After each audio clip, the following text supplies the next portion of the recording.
বিসমিল্লাহির রহমানির রহিম। সবাইকে স্বাগত জানিয়ে আজকের এই অনলাইন ক্লাস শুরু করছি। আমি আব্দুল্লাল মামুন, প্রভাষক, গণিত বিভাগ, হেমনগর ডিগ্রি কলেজ। গত ক্লাসে উচ্চতর গণিত দ্বিতীয় পত্রের তৃতীয় অধ্যায় জটিল সংখ্যা হতে বিভিন্ন বিষয় নিয়ে আলোচনা করেছিলাম।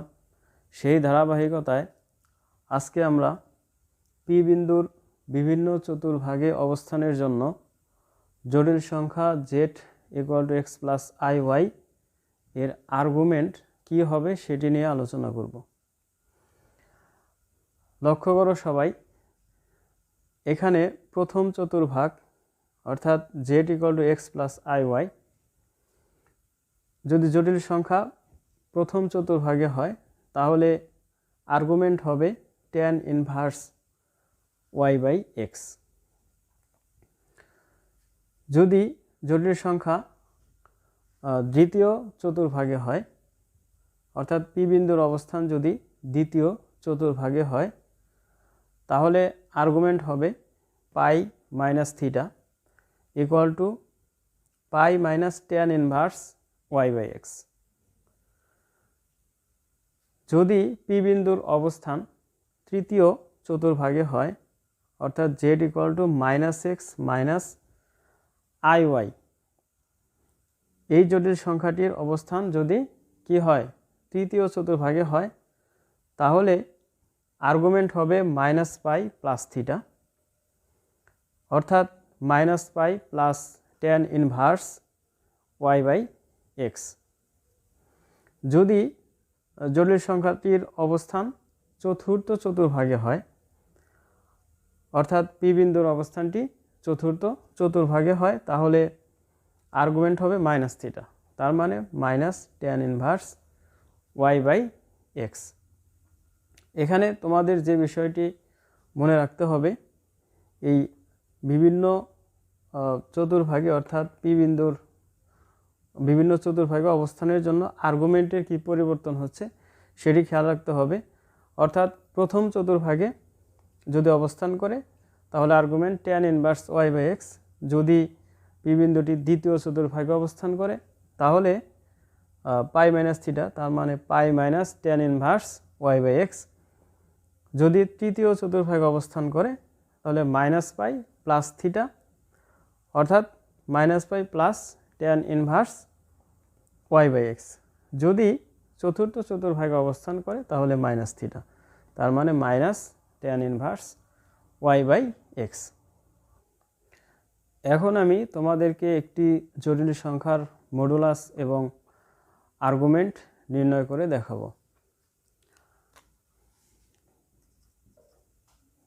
-1 প্লাস √3i এর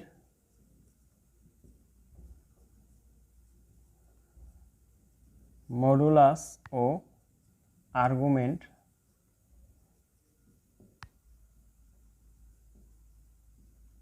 নির্ণয়।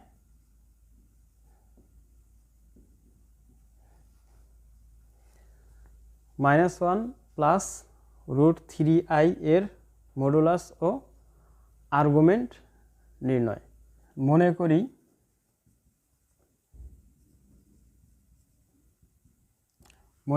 z = -1 plus √3i।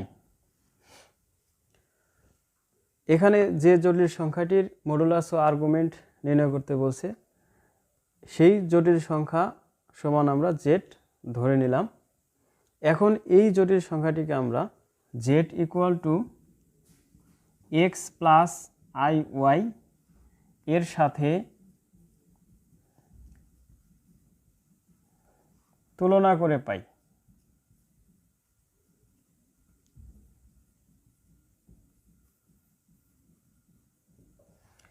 তাহলে z = -1 প্লাস √3i এই জটিল সংখ্যাটিকে x + iy এর সাথে তুলনা করে পাই। তাহলে x = হবে -1 এবং y = কত হবে √3।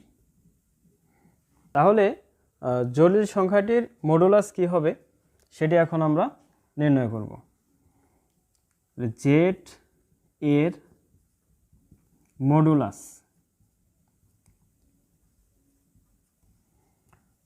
ইকুয়াল টু হচ্ছে পরম মান z equal to root over x square plus y square. গত ক্লাসে আমরা এই সূত্রটি জেনেছি যে জটিল সংখ্যার মডুলাস ইকুয়াল টু কত, root over x square plus y square. এখন আমরা এখান থেকে এক্সের মানটি বসাবো এবং ওয়াইয়ের মানটি বসাবো। Root over -1 whole square plus root over 3 whole square equal to, তাহলে -1কে বড় করলে 1 হবে এবং রুট 3কে বড় করলে 3 হবে, ইকুয়াল টু হলো রুট ওভার 4, তার মানে হচ্ছে 2। তাহলে এই জটিল সংখ্যাটির মডুলাস হলো কত, 2। এখন আমরা আর্গুমেন্ট নির্ণয় করব।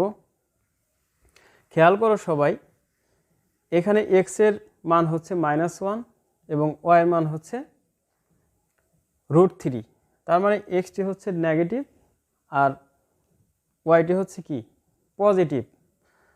তাহলে এই বিন্দুটির অবস্থান কোথায় হবে একটু খেয়াল করো সবাই, যে -1 রুট 3 এই বিন্দুটির অবস্থান, যেহেতু এক্সটি নেগেটিভ বাম দিকে আসবে, ওয়াই পজিটিভ ডান দিকে যাবে, তার মানে এই বিন্দুটির অবস্থান হবে দ্বিতীয় চতুর্ভাগে। তাহলে দ্বিতীয় চতুর্ভাগে আর্গুমেন্ট কি হয় আজকে আমরা সেটি জেনেছি। দ্বিতীয় চতুর্ভাগে আর্গুমেন্ট হয় পাই মাইনাস থিটা। তাহলে আমরা দেখি যে আর্গুমেন্ট কি হয়। আর্গুমেন্ট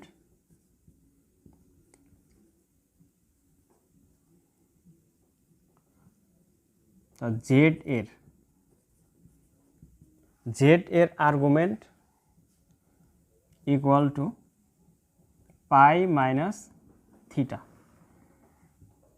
অর্থাৎ পাই মাইনাস tan ইনভার্স পরম মান y by x. Pi minus theta কেন, এখানে একটা সাইড নোট দিয়ে দেবে সবাই, যেহেতু -1 রুট 3 বিন্দুটির অবস্থান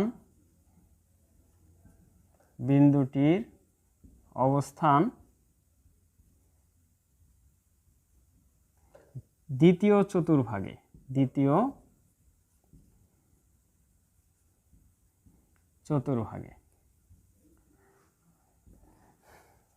তাহলে জেড এর আর্গুমেন্ট হলো কত, পাই মাইনাস থিটা, কারণ হলো -1 রুট 3 এই বিন্দুটির অবস্থান হলো দ্বিতীয় চতুর্ভাগে। তাহলে এখন আমরা এখানে এক্স এবং ওয়াই এর মানটি বসিয়ে দেব। তাহলে পাই মাইনাস tan ইনভার্স ওয়াই এর মান হচ্ছে রুট 3 আর এক্স এর মান হচ্ছে -1। যেহেতু পরম মান আছে, নেগেটিভ মানটিও কি হয়ে যাবে, পজিটিভ হয়ে যাবে। তাহলে পাই মাইনাস tan ইনভার্স কত হবে, এখানে রুট 3 হয়ে যাবে, কারণ রুট 3কে 1 দিয়ে ভাগ করলে রুট 3 হবে। যেহেতু পরম মান আছে নেগেটিভ, এটি কি হয়ে যাবে, পজিটিভ হয়ে যাবে, equal to pi minus tan inverse. আমরা জানি যে tan 60 ডিগ্রির মান হচ্ছে কত, রুট 3, আর 60 ডিগ্রিকে রেডিয়ানে নিলে হয় কত, পাই বাই 3। তাহলে tan পাই বাই 3। এখন এই tan আর tan ইনভার্স ক্যান্সেল হলে এখানে থাকবে হলো কত, পাই বাই 3, তার মানে pi minus pi by 3 equal to কত হবে, এখানে লসাগু করলে 3 পাই মাইনাস পাই, তার মানে 2 পাই বাই 3। অর্থাৎ এই -1 প্লাস রুট 3i এই জটিল সংখ্যাটির আর্গুমেন্ট হলো কত, 2 পাই বাই 3। তাহলে এভাবে আমরা কোনো জটিল সংখ্যার মডুলাস এবং আর্গুমেন্ট সহজেই নির্ণয় করতে পারি। আজকে এ পর্যন্তই। সবাইকে পরবর্তী ক্লাস দেখার আমন্ত্রণ জানিয়ে এখানেই শেষ করছি। সবাইকে ধন্যবাদ।